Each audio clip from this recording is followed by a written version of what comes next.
அஸ்ஸலாமு அலைக்கும் வரஹமத்துல்லாஹி வபரகாத்துஹு. அல்லாஹுடைய மாபெரும் கிருபையினாலும் ரசூலுல்லாஹி ஸல்லல்லாஹு அலைஹி வஸல்லம் அவர்களுடைய துவா வர்க்கத்தினாலும் அல்ஹம்துலில்லாஹ் இதுவரை பல பயான்களை தந்திருக்கின்றேன். அனைவரும் சப்ஸ்கிரைப் செய்து கேட்ட உங்கள் அனைவருக்கும் அல்லாஹு தாலா அதற்குரிய நற்கூலியை தந்தருள்வானாக. உடல் ஆரோக்கியத்தையும் உள்ள நலத்தையும் தந்தருள்வானாக. மேலும் மேலும் அதிகமாக தீனுடைய விஷயங்களை கற்று அதன்படி அமல் செய்யக்கூடிய பாக்கியத்தை அல்லாஹ் நம் அனைவருக்கும் தந்தருள்வானாக. ஆமீன். இன்ஷா அல்லாஹ் இனிமேல் குர்ஆனுடைய தஃப்சீர், அதாவது ஒவ்வொரு ஆயத்துக்களுடைய விளக்கத்தையும் அல்லாஹ் கூறியுள்ள முறைப்படி நாம் தெரிந்து கொள்ள வேண்டும். ஆகவே ஜவாஹிருல் குர்ஆன் தஃப்சீர் குர்ஆனுடைய திருக்குர்ஆனுடைய விளக்கத்தை இன்ஷா அல்லாஹ் இனிமேல் ஒவ்வொரு பகுதிகளாக சிறிது சிறிதாக பார்க்கலாம். பொறுமையோடும் கவனமாகவும் முழு பயானையும் கேட்டு பயனடையுங்கள். மற்றவர்களுக்கும் பகிர்ந்து அல்லாஹ்விடம் நற்கூலியை பெற்றுக்கொள்ளுங்கள். அல்லாஹு தாலா நம் அனைவருக்கும் கற்றதின்படி வாழக்கூடிய பாக்கியத்தை தந்தருள்வானாக. ஆமீன். இன்ஷா அல்லாஹ் இன்றைய பயானில் சூரத்துல் பக்ராவின் 87வது ஆயத்து முதல் தொடர்ந்து தஃப்சீர் பார்க்கலாம். இதில் தொடர்ந்து வந்த நபிமார்கள் மூடி போடப்பட்ட இதயங்கள். முஹம்மது நபி ஸல்லல்லாஹு அலைஹி வஸல்லம் அவர்களை பற்றி பைபிளில் கூறியுள்ளது: நபித்துவம் ஒரு அருள், பொய் வாதம், செவியேற்றலும் மாறு செய்தலும், சொர்க்கம் எங்களுக்கே. யூதர்கள் ஜிப்ரஈல் அலைஹி வஸல்லம் அவர்களை பகைத்த யூதர்கள், வானவர்கள் அனைவரையும் நம்புதல், யூதர்களும் ஒப்பந்த மீறலும், யூதர்களும் வேத புறக்கணிப்பு, இது போன்ற பல்வேறு தலைப்புகளில் இந்த பயானில் பார்க்கலாம். தொடர்ந்து பொறுமையாக முழு பயானையும் கேட்டு தஃப்சீர்களை விளங்கி பயனடையுங்கள். மற்றவர்களுக்கும் பகிர்ந்து அல்லாஹு தாலாவிடத்தில் நற்கூலியை பெற்றுக்கொள்ளுங்கள். 2வது சூராவின் 87வது வசனத்தில், தவிர யூதர்களே, நிச்சயமாக நாம் மூசாவுக்கு ஒரு வேதத்தை கொடுத்தோம்.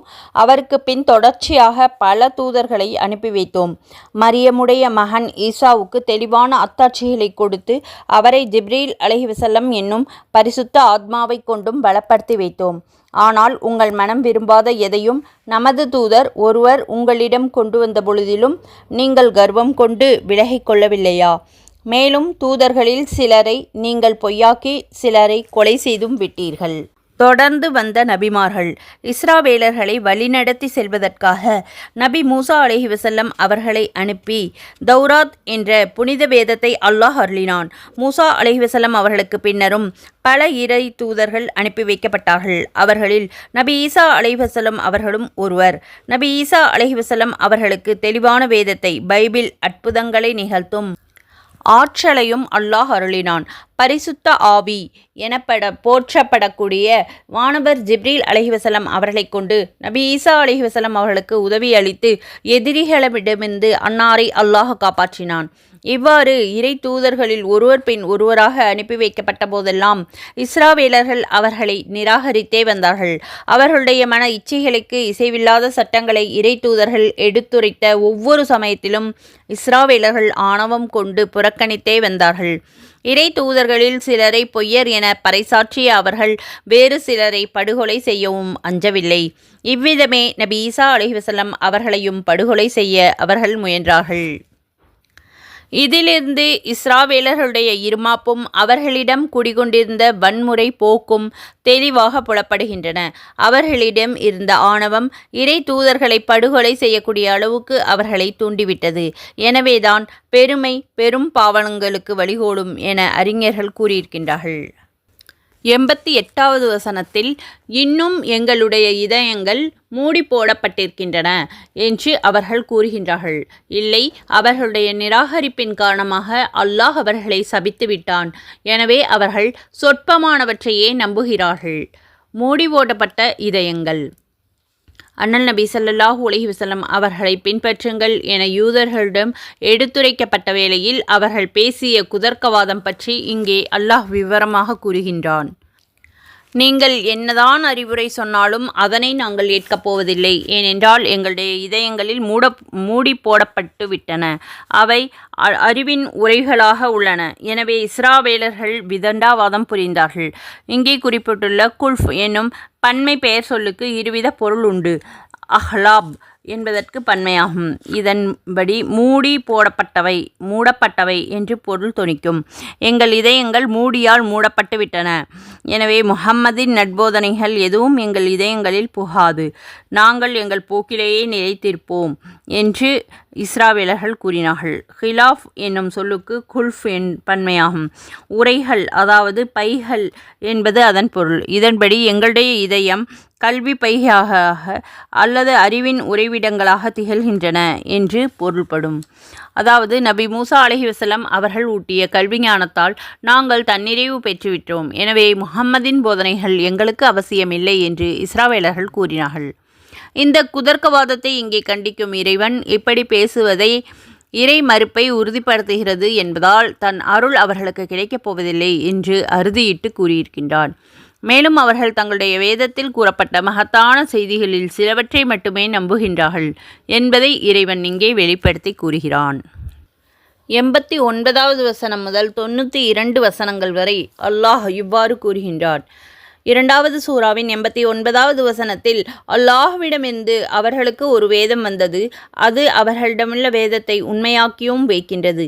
இதற்கு முன்பு அவர்கள் நிராகரிப்பவர்களுக்கு எதிராக தங்களுக்கு வெற்றியை அளிக்கும்படி இந்த வேதத்தின் பொருட்டால் அல்லாஹ்விடம் பிரார்த்தனை செய்து கொண்டிருந்தார்கள். ஆனால் அவர்கள் நன்கறிந்து வருமென எதிர்பார்த்திருந்த இந்த வேதம் அவர்களிடம் வந்த சமயத்தில் இதை அவர்கள் நிராகரிக்கின்றார்கள். ஆகவே அந்த நிராகரிப்பாளர்களின் மீது அல்லாஹுடைய சாபம் உண்டாகுக. 90வது வசனத்தில் இந்த குர்ஆனை தங்கள் மீது இறக்காமல் அல்லாஹ் தன்னுடைய அடியார்களில் தான் விரும்பியவர்கள் மீது தன் அருளை இறக்கி வைத்ததை பற்றி பொறாமை கொண்டு அல்லாஹ் இறக்கி வைத்த இதையே நிராகரிப்பதன் மூலமாக அவர்கள் தங்களுக்காக எதை வாங்கி கொண்டார்களோ அது மிக கெட்டது. குர்ஆனை தங்கள் மீது இறக்கவில்லை என்ற கோபத்தினால் அதை நிராகரித்து அல்லாஹ்வின் கோபத்தில் அவர்கள் சார்ந்து விட்டார்கள். ஆதலால் அந்த நிராகரிப்பவர்களுக்கு இழிவு தரும் வேதனை உண்டு. 2வது சூராவின் 91வது வசனத்தில் அல்லாஹ் இறக்கி வைத்த இதை நீங்கள் நம்பிக்கை கொள்ளுங்கள் என்று அவர்களுக்கு கூறப்பட்டால் எங்கள் நபிமார்கள் மீது இறக்கப்பட்டவற்றை மட்டுமே நம்பிக்கை கொள்வோம் என்று கூறி அவற்றை தவிர உள்ள இந்த குர்ஆனை நிராகரித்து விடுகிறார்கள். ஆனால் இதுவோ அவர்களிடம் உள்ள தௌராத்தை மெய்யாக்கி வைக்கின்ற உண்மையான வேதமாக இருக்கின்றது. நபியே ஸல்லல்லாஹு அலைஹி வஸல்லம் அவர்களை நோக்கி கேட்பீராக, உங்கள் வேதத்தை உண்மையாகவே நீங்கள் நம்பிக்கை கொண்டவர்களாக இருந்தால் உங்களில் தோன்றிய அல்லாஹுடைய நபிமார்களை இதற்கு முன் நீங்கள் ஏன் கொலை செய்தீர்கள்? 2வது சூராவின் 92வது வசனத்தில் இஸ்ராயீலின் சந்ததிகளே, நிச்சயமாக மூசா அலைஹிவஸல்லம் அவர்கள் உங்களிடம் தெளிவான அத்தாட்சிகளையே கொண்டு வந்திருந்தார். ஆனால் நீங்களோ அதற்கு பின்னும் ஒரு காளைக்கன்றை தெய்வமாக எடுத்துக்கொண்டீர்கள். இவ்வாறே ஒவ்வொரு விஷயத்திலும் நீங்கள் வரம்பு கடந்து அநியாயக்காரர்களாகவே இருக்கின்றீர்கள். முஹம்மது நபி ஸல்லல்லாஹு அலைஹி வஸல்லம் அவர்களை பற்றி பைபிள். அண்ணல் முஹம்மது நபி ஸல்லல்லாஹு அலைஹி வஸல்லம் அவர்களுடைய வருகையை யூதர்கள் முன்பே அறிந்து வைத்திருந்தார்கள். அப்படி இருந்தும் அண்ணல் நபியை அவர்கள் ஏற்க மறுத்துவிட்டார்கள். இந்த செய்தி திருக்குர்ஆனில் இங்கே மட்டுமின்றி மேலும் பல இடங்களிலும் இடம்பெற்றுள்ளது. பாலஸ்தீனத்திலிருந்து நாடோடிகளாக வந்த யூதர்கள் எத்ரிப் மதினா நகரில் குடியேறினார்கள். கடைசி காலத்தில் அங்கே ஒரு இறை தூதர் வருவார் என்று கேள்விப்பட்டிருந்த அவர்கள் அந்த தூதரின் வருகையை எதிர்பார்த்து கொண்டும் இருந்தார்கள். மதினா வாசிகளுக்கும் யூதர்களுக்கும் இடையே மோதல் ஏற்படும் பொழுதெல்லாம் ஒரு நபி வரக்கூடிய காலம் நெருங்கிவிட்டது, அவரோடு சேர்ந்து உங்களை நாங்கள் வெல்வோம் என்று யூதர்கள் மதினா மக்களை எச்சரிப்பது வழக்கம். மேலும் இறை மறுப்பாளர்கள் மீது வெற்றி வாகை சூடக்கூடிய வாய்ப்பை தங்களுக்கு நல்குமாறு அல்லாஹ்வை அவர்கள் வேண்டிக் கொண்டும் இருந்தார்கள். இதற்கு சான்றாக பைபிளில் யோவான் சுவிசேஷத்தில் காணப்படும் ஒரு நிகழ்ச்சியை குறிப்பிடலாம். யோவான் நபி யஹ்யா அலைஹிவஸல்லம் அவர்களை அவர்கள் வெளிவந்த பொழுது அவர் யார் என்று அறிந்து கொள்வதற்காக ஒரு குருவையும் மத குருவையும் லேவியர், அதாவது லாவா பின் யாக்கூபுடைய வழித்தோன்றல்களுக்கு லேவியர் என்பார்கள். இவர்களே யூத மத குருக்களாக இருந்தார்கள். ஜெருசலத்திற்கு யூதர்கள் அனுப்பி வைத்தார்கள். அவர்கள் யோவானை சந்தித்து, நீர் இயேசுவா என்று கேட்டார்கள். அதற்கு அவர், இல்லை என்று கூறினார். நீ எலியாவா என்று மீண்டும் கேட்டார்கள். எலியா என்றால் நபி இல்யாஸ் அலைஹிவஸல்லம் அவர்களை கூறுவார்கள். அவர்கள் அதற்கு இல்லை என்று பதிலளித்தார்கள். அப்படியென்றால் நீர் எதிர்பார்க்கப்படும் அந்த தீர்க்கதரிசியானவர்களா என்று வினவினார்கள். அதற்கும் அவர் இல்லை என்றே விடையளித்தார். யோவான் 1:19-20. இதிலிருந்து கடைசி காலத்தில் ஒரு நபியின் வருகையை யூதர்கள் எதிர்பார்த்து கொண்டிருந்தார்கள் என்பது உறுதியாகிறது. ஆனால் தாங்கள் ஆவலோடு எதிர்பார்த்த அந்த நபி வந்தபொழுது அவர்கள் யூதர்கள் ஏற்கவில்லை. அந்த நபி தங்களுடைய இனத்தில் பிறக்கவில்லை என்ற பொறாமையோ யூதர்களுடைய எதிர்பார்ப்புக்கு காரணம். இதனால் அல்லாஹுடைய சாபத்திற்கு அவர்கள் ஆளானார்கள். நூல் மாஜிதி. நபித்துவம் ஒரு அருள். தங்களுடைய இனத்திலேயே இறுதி நபியும் வருவார் என யூதர்கள் எதிர்பார்த்திருந்தார்கள். அவர்களுடைய எதிர்பார்ப்பு பொய்த்து அரபுகளில் ஒருவரான முஹம்மது நபி ஸல்லல்லாஹு அலைஹி வஸல்லம் அவர்கள் நபிகள் ஆக்கப்பட்டார்கள். இதனால் கடும் பொறாமை கொண்ட யூதர்கள் அந்நலாரையும் அவர்களுக்கு அருளப்பெற்ற திருக்குர்ஆனையும் நிராகரித்து விட்டார்கள். இதனை 290வது வசனம் கண்டித்து கூறியிருக்கின்றது. வேதம் என்பது அல்லாஹுடைய மாபெரும் அருட்கொடையாகும். இந்த அருளை தான் விரும்பக்கூடிய எவருக்கும் அல்லாஹ் வழங்குவான். இதில் பொறாமை கொள்வது மிகப்பெரிய அறிவீனம் என்பதை யூதர்கள் உணரவில்லை போலும். இதனால் யூதர்கள் அல்லாஹுடைய கோபத்திற்கும் சாபத்திற்கும் இலக்காயினார்கள். இறைவேதமான திருக்குர்ஆனை நிராகரித்த குற்றத்திற்காக அல்லாஹுடைய கோபத்திற்கு ஆளான யூதர்கள் வேத விஷயத்தில் பொறாமை கொண்ட குற்றத்திற்காக மேலும் இறை முனிவிற்கு ஆளாயினார். இதனை குறிக்கும் முகமாகவே கோபத்திற்கு மேல் கோபத்திற்கு அவர்கள் ஆளாகிவிட்டார்கள் என்று அல்லாஹ் இங்கே தெரிவிக்கின்றான். இறை நம்பிக்கையாளர்கள் புரிகின்ற குற்றங்களுக்கு அல்லாஹ் அளிக்கின்ற தண்டனை அவர்களை தூய்மைப்படுத்தும் நோக்கம் கொண்டதாகும். ஆனால் அல்லாஹ்வை மறுப்பவர்களுக்கு அவன் வழங்கக்கூடிய தண்டனை அவர்கள் இழிவுபடுத்துவதற்காகவே ஆகும். இதை சுட்டிக்காட்டும் வகையில் இவ்விதம் மறுப்பவர்களுக்கு மிக இழிவான தண்டனை உண்டு என்று அல்லாஹ் குறிப்பிடுகின்றான். பொய் வாதம். அல்லாஹ் அருளிய இறுதி மறையாம் திருக்குர்ஆனை நீங்கள் நம்பிக்கை கொள்ள வேண்டும் என யூதர்களிடம் எவரும் எடுத்துரைத்தால் தாங்களும் இறை வேதத்தையே நம்பிக்கை கொண்டிருப்பதாக அவர்கள் சொல்லிக் கொண்டார்கள். இவர்கள் இவ்வாறு குறிப்பிட்டது தௌராத் என்னும் வேதத்தையே. இவர்களுடைய வாதம் 3 காரணங்களால் பொய் என்பதை 3வது வசனம் 91வது வசனம் எடுத்து காட்டுகிறது. திருக்குர்ஆன் சத்திய வேதமாகும். அதனை தகுந்த காரணமின்றி அவர்கள் மறுத்ததை ஏற்றுக்கொள்ள முடியாது. 2வது, திருக்குர்ஆன் யூதர்களுடைய வேதமான தௌராத்தையும் உண்மைப்படுத்துகின்ற உயர்வான வேதமாகும். திருக்குர்ஆனை மறுப்பதின் மூலம் அது மெய்ப்படுத்தப்படுகின்ற தௌராத்தை மறுக்க வேண்டியது வரும்.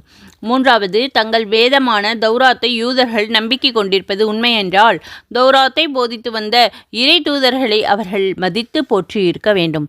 ஆனால் அதற்கு மாறாக தௌராத்தின் போதனைகளை பரப்புவதற்காக வந்த நபிமார்களை பலரை பொய்ப்படுத்தி யூதர்கள் சில நபிமார்களையும் படுகொலை செய்தார்கள். இதிலிருந்து நாங்கள் தௌராத்தை நம்புகின்றோம் என்று யூதர்கள் கூறக்கூடிய வாதம் பொய் என்பது தெளிவாகின்றது. அது மட்டுமின்றி நபி மூசா அலைஹிவஸல்லம் அவர்கள் தெளிவான சான்றுகளை கொண்டு வந்த பின்னரும் அவற்றையும் அலட்சியம் செய்துவிட்டு காளை கன்றை இஸ்ராவேலர்கள் தெய்வமாக எடுத்துக்கொண்டார்கள். இவ்வாறு ஆரம்பத்திலிருந்து இறைவனுக்கும் இறை வேதத்திற்கும் விரோதமாக செயல்பட்டு வரக்கூடிய இவர்கள் தௌராத்தை நம்புவதாக முற்றிலும் பொய். 92வது வசனத்தில் அல்லாஹ் இதை உணர்த்துகின்றான். 2வது சூராவின் 93வது வசனத்தில் உங்கள் மூதாதைகளிடம் நாம் வாக்குறுதி வாங்கிய நேரத்தில் அவர்களுக்கு மேல் தூர் மலையை உயர்த்தி உங்களுக்கு நாம் கொடுத்த தௌராத்தை உறுதியாக கடைபிடியுங்கள், அதற்கு செவிசாயுங்கள் என்று கூறியதற்கு அவர்கள் கூறியதை செவியுற்றோம், ஆனால் அதற்கு மாறு செய்வோம் என்று கூறினார்கள். ஆகவே அவர்கள் தம் கட்டளையை நிராகரித்து மாறு செய்ததன் காரணமாக அவர்களுடைய உள்ளங்களில் ஒரு காளை கன்றுடைய பிரியம் ஊட்டப்பட்டார்கள். இந்த நிலையிலும் நீங்கள் தௌராத்தை நம்பிக்கை கொண்டவர்கள் என்று உங்களை கூறுவதென்றால் இவ்வாறு செய்யும்படி உங்களை தூண்டும் அந்த நம்பிக்கை மிகவும் கெட்டது என்று நபியே நீர் கூறுவீராக.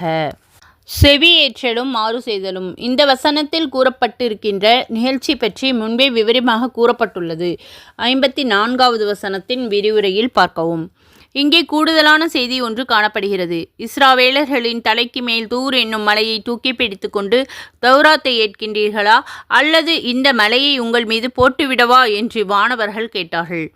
அப்பொழுது தௌராத்தை செவிமடுத்தோம், அதற்கு நாங்கள் மாறு செய்வோம் என்று இஸ்ராவேலர்கள் சொன்னதாக இந்த வசனம் தெரிவிக்கின்றது. அதாவது சொல்லளவில் செவிமடுத்தோம் என்று கூறிவிட்டு மனதளவில் அதற்கு மாறு செய்தார்கள்.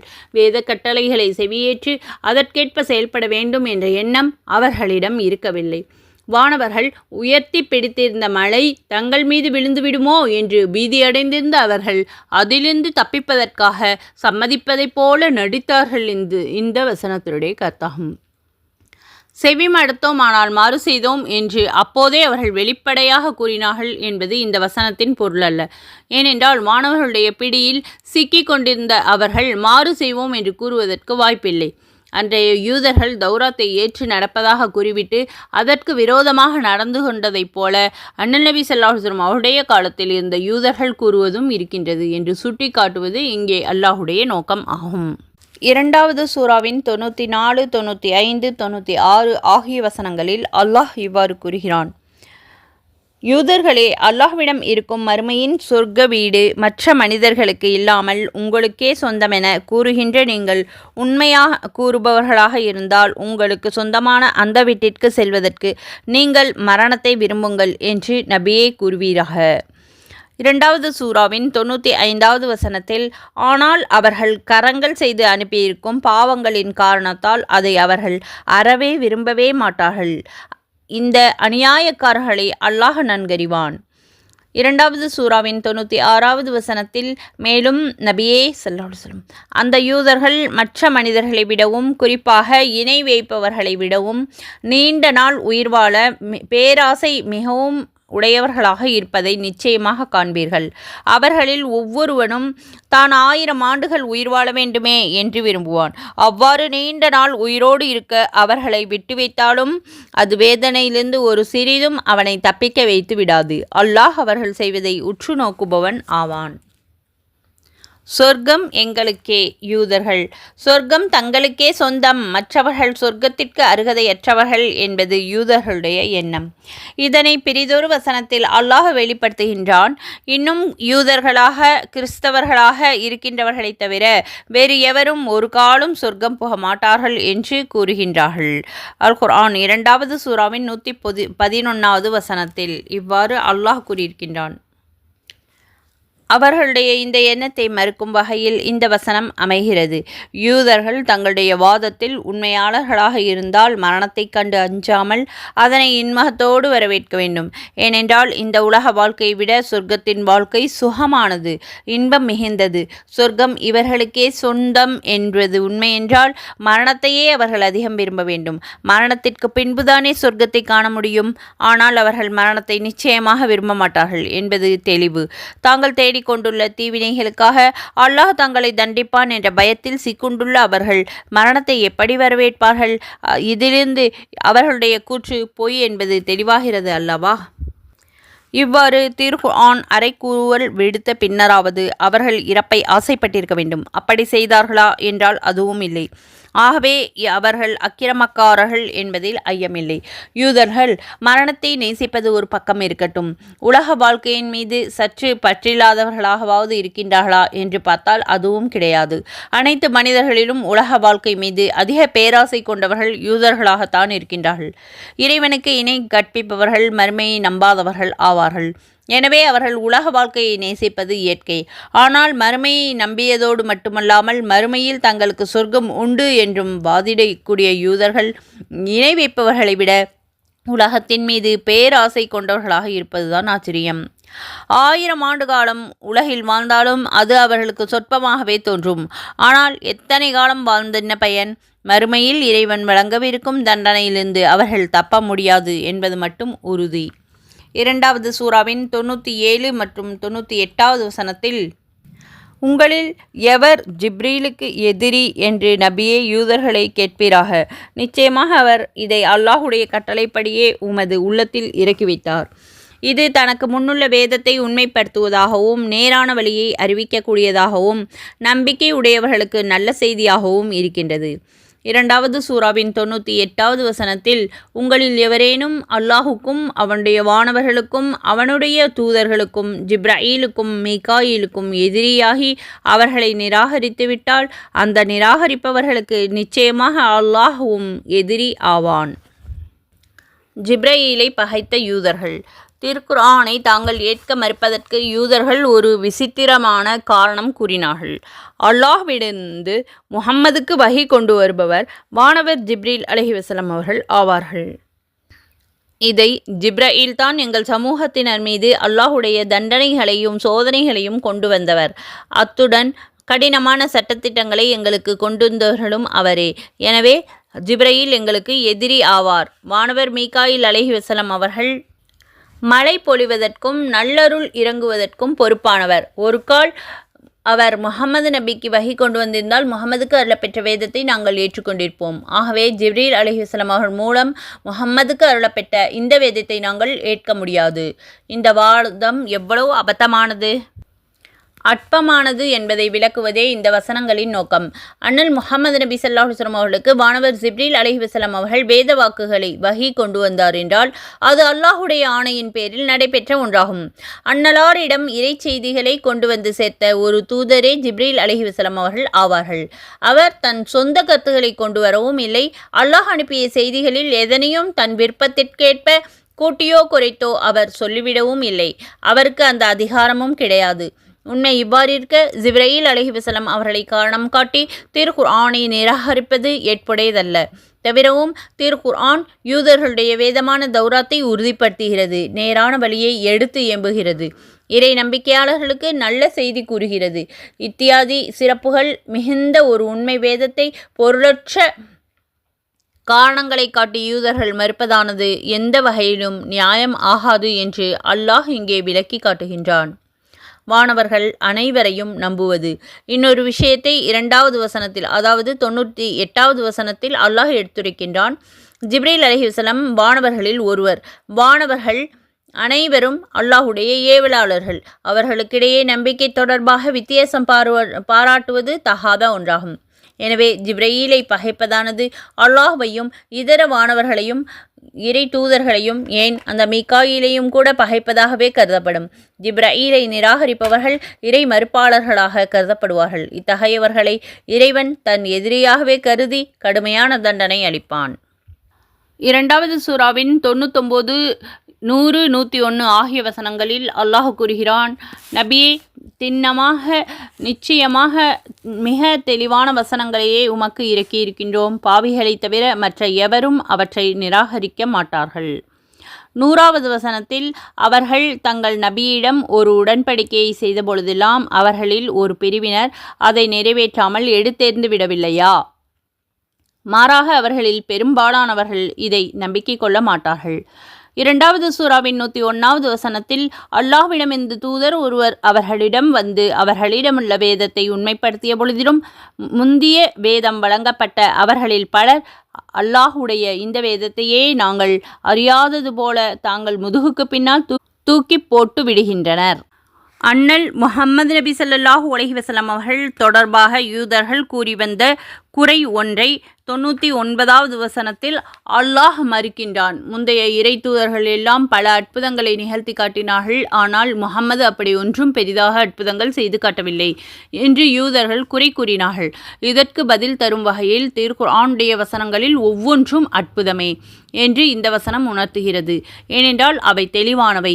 மனித குலம் அறிந்திராத அநேக விஷயங்களை அவர் எடுத்து ஓதி காட்டுகின்றார். திருக்குர்ஆனுடைய வசனங்களைப் போல எவராலும் இயற்ற முடியவில்லை. அவ்விதம் இயற்றுங்கள் பார்க்கலாம். திருக்குர்ஆன் விடுத்துள்ள அறைகூவலை இன்று வரை வேறு எவராலும் எதிர்கொள்ள முடியவில்லை. 2வது சூராவின் 23வது வசனம், 10வது சூராவின் 38வது வசனம், 11வது சூராவின் 13வது வசனங்கள், இதை போன்ற வசனங்களில் அல்லாஹ் இவ்வாறு கூறியிருக்கின்றார். 11வது சூராவின் 13வது வசனத்தில், நம் தூதர் இதை பொய்யாக கற்பனை செய்து கொண்டார் என அவர்கள் கூறுகின்றார்களா? அவ்வாறாயின் நபியே ஸல்லல்லாஹு அவர்களை நோக்கி கூறுவீராக, இதைப்போல 10 அத்தியாயங்களை ஏனும் நீங்கள் கற்பனை செய்து கொண்டு வாருங்கள். அல்லாஹ்வைத் தவிர உங்களுக்கு சாத்தியமான அனைவரையும் இதற்காக அழைத்து உங்களுக்கு துணையாக வைத்துக் கொள்ளுங்கள். மெய்யாகவே இது கற்பனை என்று நீங்கள் உண்மை சொல்பவர்களாக இருந்தால் இவ்வாறு செய்யவும். இதைப்போல பல இடங்களில் அல்லாஹ் குர்ஆனில் கூறியிருக்கின்றான். அப்படியே யூதர்கள் எதிர்பார்த்தபடி அண்ணல் நபி ஸல்லல்லாஹு அலைஹி வஸல்லம் அவர்கள் அற்புதங்கள் பலவற்றை நிகழ்த்தி காட்டியிருந்தாலும் அவர்கள் அண்ணல் நபி ஸல்லல்லாஹு அலைஹி வஸல்லம் அவர்களை நம்பிக்கை கொண்டிருக்க மாட்டார்கள் என்பது உறுதி. ஏனென்றால் நபி ஈசா அலைஹிஸ்ஸலாம் அவர்கள் வியத்தகு அற்புதங்கள் செய்து காட்டியும் யூதர்கள் விசுவாசம் கொள்ளவில்லை. மாறாக கொலை செய்ய எத்தனிக்கும் அளவுக்கு ஈசா நபி அவர்களுக்கு தொல்லை கொடுத்து வந்தார்கள் யூதர்கள். பைபிளில் இயேசு அவர்களுக்கு எத்தனையோ அற்புதங்களை செய்து காட்டினார். இருந்தும் அவர் நம்பாதவர்களாகவே யூதர்கள் இருந்தார்கள். ஆகவே நல்வழி வேண்டுபவர்களுக்கு திருக்குர்ஆன் என்னும் அற்புத கருவூலம் ஒன்றே போதும், வேறு அற்புதங்கள் தேவையில்லை. நூல் மாஜிதி. பைபிளிலும் இதை பற்றி கூறப்பட்டுள்ளது. இதையெல்லாம் உணராமல் திருக்குர்ஆனை நிராகரிப்பவர்கள் வரம்பு மீறியவர்களே ஆவார் என இந்த வசனம் எடுத்துரைக்கின்றது. இங்கே வரம்பு மீறியவர்கள் என்பதை குறிப்ப ஃபாசிகூன் என்ற சொல் ஆளப்பட்டுள்ளது. இதன் வேறு சொல்லான ஃபிஸ்க் என்பதற்கு எல்லை தாண்டுவது என்று பொருள். திருக்குர்ஆனுடைய வசனங்களை நம்பாத ஒருவர் கொள்கை ரீதியாக எல்லை மீறியவர் ஆவார். எனவே அவர் காஃபிர், நிராகரிப்பவர் என்பதில் சந்தேகமில்லை. இதன்படி காஃபிர்களை தவிர வேறு எவரும் திருக்குர்ஆனுடைய வசனங்களை மறுக்க மாட்டார்கள் என்று பொருள் விரியும். திருக்குர்ஆனுடைய வசனங்களை ஏற்றுக்கொள்ள மறுப்பதால் யூதர்களும் காஃபிர்களே என்று அறிய முடிகிறது. யூதர்களும் ஒப்பந்த மீறலும். யூதர்களிடம் காணப்பட்ட மனமுரண்டான நிலைகளை தொடர்ந்து விவரித்து வருகையில் அவர்களிடம் பதிந்து போயிருந்த ஒப்பந்த மீறல் என்னும் சட்டவிரோத நடவடிக்கைகளை பற்றி 100வது வசனத்தில் அல்லாஹ் கூறியிருக்கின்றான். அல்லாஹுக்கும் இறை தூதருக்கும் அடிபணிந்து நடப்பதாக ஒப்பந்தம் செய்து கொடுத்த ஒவ்வொரு சமயத்திலும் அதனை மீறுவதே யூதர்களுடைய தொழிலாக இருந்து வந்துள்ளது. அவர்களில் ஏதாவது ஒரு பிரிவினர்கள் இறை ஒப்பந்தங்களை உதாசீனப்படுத்தி கொண்டே வந்தார். ஏன் ஒப்பந்தம் செய்து கொண்டதையே ஒப்புக்கொள்வது கிடையாது என்று அல்லாஹ் தெரிவிக்கின்றான். மேலும் அவர்களில் பெரும்பாலானவர்கள் நம்பிக்கை கொள்ள மாட்டார்கள் என்ற தொடருக்கு யூதர்களில் பெரும்பாலானவர்கள் தங்கள் வேதமான தௌராத்தையே நம்பவில்லை என்று பொருள் கூறப்படுகிறது. இந்த நிலையில் தௌராத்தில் முன்னறிவிப்பு செய்யப்பட்டுள்ள இறுதி தூதர் அண்ணல் நபி ஸல்லல்லாஹு அலைஹி வஸல்லம் அவர்களை எப்படி அவர்கள் நம்புவார்கள்? இறைவேதத்தில் கூறப்பட்டுள்ள இந்த வசனத்தை ஏற்க மறுப்பது வேதத்தின் வாயிலாக செய்து கொள்ளப்பட்ட ஒரு ஒப்பந்தத்தை முறிப்பவர்களும் காஃபிர்களாகவே கருதப்படுவார்கள் என்பது முஸ்லிம்களுடைய ஒருமித்த கருத்தாகும். நூல் ஃபஹ்ருல் முஹீத். யூதர்களும் வேத புறக்கணிப்பும். யூதர்களிடம் இறை தூதர் எவர் வந்தாலும் இவர்களுடைய வேதத்தை உண்மைப்படுத்தினாலும் இவர்களை அவர்கள் ஏற்பதில்லை என்பது 101வது வசனத்தில் தெரிவிக்கப்படுகின்றது. இங்கே ரசூல் தூதர் என்னும் சொல்லுக்கு பொதுவாக இறை தூதர் என்று பொருள் கொள்ளலாம், அல்லது குறிப்பாக இறுதி தூதர் அண்ணல் நபி ஸல்லல்லாஹு அலைஹி வஸல்லம் அவர்கள் என பொருள் கொள்ளலாம். இதைப்போல கிதாபுல்லா அல்லாஹுடைய வேதம் என்பதற்கு தௌராத் என்றோ திருக்குர்ஆன் என்றோ பொருள் கொள்ளலாம். இருப்பினும் தௌராத் என பொருள் தருவது பொருத்தமாகும். நூல் தப்சீர் கபீர். இதன்படி இந்த வசனத்துடைய பொருள் இவ்வாறு விரியும். அண்ணல் முஹம்மது நபி ஸல்லல்லாஹு அலைஹி வஸல்லம் அவருடைய வருகை குறித்து தௌராத் வேதத்தில் முன்னறிவிப்பு செய்யப்பட்டுள்ளது. அண்ணல் நபி ஸல்லல்லாஹு அலைஹி வஸல்லம் அவர்களுடைய அங்க அடையாளங்கள் பற்றியும் கூறப்பட்டுள்ளது. இவற்றையெல்லாம் படித்து தெரிந்து கொண்ட பிறகும் அண்ணல் நபி ஸல்லல்லாஹு அலைஹி வஸல்லம் அவர்களை ஏற்க யூதர்கள் மறுத்துவிட்டார்கள். தங்கள் வேதமான தௌராத்தையே அவர்கள் தெரிந்து கொள்ளாதவர்களைப் போல அதனை முதுகுக்கு அப்பால் தூக்கி எறிந்துவிட்டார்கள். வேதத்தை மதிக்கவில்லை. அவ்வாறு தௌராத்தை யூதர்கள் மதித்திருந்தால் அண்ணல் நபி ஸல்லல்லாஹு அலைஹி வஸல்லம் அவர்களையும் திருக்குர்ஆனையும் மனமுவந்து ஏற்றிருப்பார்கள். தங்கள் வேதத்தையே அலட்சிப்படுத்திய பழக்கப்பட்டுவிட்ட பிறகு அவர்கள் தொடர்ந்து பல நபிமார்களை நிராகரித்தவர்களாக ஆவார்கள். இதைப்போல அண்ணல் நபி ஸல்லல்லாஹு அலைஹி வஸல்லம் அவர்களையும் நிராகரித்தார்கள். இது அவர்கள் ஊறிப்போய்விட்ட பண்பாகும். அல்ஹம்துலில்லாஹ். இதுவரை 101 வசனங்கள் வரை தொடர்ந்து தப்சீர் பார்த்தோம். தொடர்ந்து அடுத்த பயானில் பார்க்கலாம். இதுவரை பொறுமையாக கேட்ட உங்கள் அனைவருக்கும் அல்லாஹ் தாலா அதற்குரிய நட்குழியை தந்தல்வானாக. ஆமீன். அல்லாஹ் தாலா நம் அனைவருக்கும் உடல் ஆரோக்கியத்தையும் உள்ள நலத்தையும் தந்தல்வானாக. ஆமீன். அல்லாஹ் தாலா நம் அனைவருக்கும் 5 நேர தொழுகைகளை அந்தந்த நேரத்தில் தொழுகக்கூடிய பாக்கியத்தை தந்தல்வானாக. ஆமீன். நபி ஸல்லல்லாஹு அலைஹி வஸல்லம் அவருடைய ஒவ்வொரு சுன்னத்துக்களையும் பேணி நடக்கக்கூடிய பாக்கியத்தை தந்தல்வானாக. ஆமீன். யா அல்லாஹ் எங்கள் அனைவருக்கும் குர்ஆனை விளங்கி ஓதக்கூடிய பாக்கியத்தை தந்தல்வாயாக. ஆமீன். யா அல்லாஹ் குர்ஆனை பொருளறிந்து ஓதக்கூடிய பாக்கியத்தை எங்கள் அனைவருக்கும் தந்தல்வாயாக. ஆமீன். யா அல்லாஹ் குர்ஆனை கற்று அதன்படி அமல் செய்யக்கூடிய பாக்கியத்தை தந்தல்வாயாக. ஆமீன். குர்ஆனை மற்றவர்களுக்கும் கற்றுத்தரக்கூடிய பாக்கியத்தை தந்தல்வாயாக. ஆமீன். யா அல்லாஹ் எங்களுடைய வாழ்க்கையில் குர்ஆனை ஒரு அங்கமாக ஆக்கியருள்வாயாக. ஆமீன். நபி ஸல்லல்லாஹு அலைஹி வஸல்லம் அவருடைய ஒவ்வொரு சுன்னத்துக்களையும் பேணி நடக்கக்கூடிய பாக்கியத்தை தந்தல்வாயாக. ஆமீன். யா அல்லாஹ் திக்ர் செய்யக்கூடிய நாவையும் சுக்ர் செய்யக்கூடிய மனதையும் தந்தல்வாயாக. ஆமீன். யா அல்லாஹ் எங்கள் அனைவருக்கும் ஹஜ்ஜை நசீபாக்குவாயாக. ஆமீன். யா அல்லாஹ் சொர்க்கத்தை வாஜிபாக்கி நரகத்தை ஹராமாக்குவாயாக. ஆமீன். அல்ஹம்துலில்லாஹ். இதுவரை பொறுமையாக பயான் கேட்டு மற்றும் துஆக்களுக்கு ஆமீன் சொட்டு உங்கள் அனைவருக்கும் அல்லாஹு தஆலா உங்களுடைய தேவையை நிறைவேற்றி தந்தல்வானாக. ஆமீன். ஜஸாக்கல்லாஹு ஹைரன் கசீரா. அஸ்ஸலாமு அலைக்கும் வரஹ்மத்துல்லாஹி வபரகாத்துஹு.